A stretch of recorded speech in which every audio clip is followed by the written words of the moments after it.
আমরা অনেকেই ল্যাপটপ এবং পিসি ব্যবহার করে থাকি, কিন্তু আমরা জানি না কিভাবে সফটওয়্যার আনইনস্টল করতে হয়। তো চলুন আজকে দেখিয়ে দেব সফটওয়্যার কিভাবে আনইনস্টল করবেন।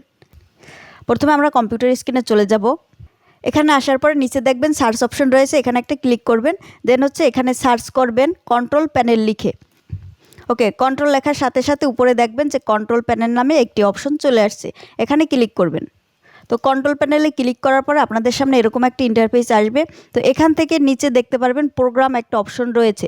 যদি আপনাদের সামনে এরকম না আসে তাহলে উপরে ডান পাশে দেখতে পারবেন ক্যাটাগরি নামে একটি অপশন রয়েছে, এখানে অ্যারো চিহ্নতে ক্লিক করবেন। যদি আপনাদের লার্জ বা স্মল আইকনে ক্লিক করা থাকে তাহলে আপনারা ক্যাটাগরিতে সিলেক্ট করে দিবেন, তাহলে আপনাদের সামনে এরকম একটা ইন্টারফেস চলে আসবে।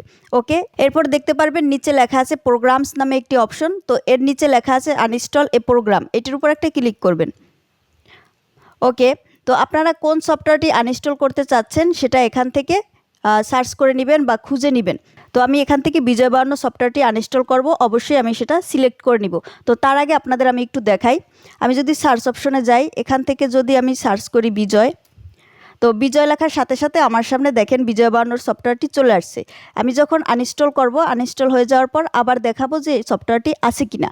ওকে, এখন এখানে দেখতে পারবেন যে বিজয় বায়ান্ন নামে সফটওয়্যারটি এখানে রয়েছে, আমি এটা সিলেক্ট করে দিব।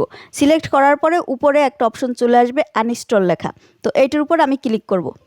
ওকে, দেন হচ্ছে এখান থেকে ইয়েসে টিক দিয়ে দেবেন, একটু সময় নেবে। আনইনস্টল হয়ে গেল আপনাদের সামনে এরকম আরেকটা ইন্টারফেস আসবে, আপনারা ওকেতে ক্লিক করে দিবেন। ওকে, দেন এখান থেকে আপনারা ইয়েসে ক্লিক করে দিবেন। ওকে, বিজয় বায়ান্নটি আনইনস্টল কমপ্লিট।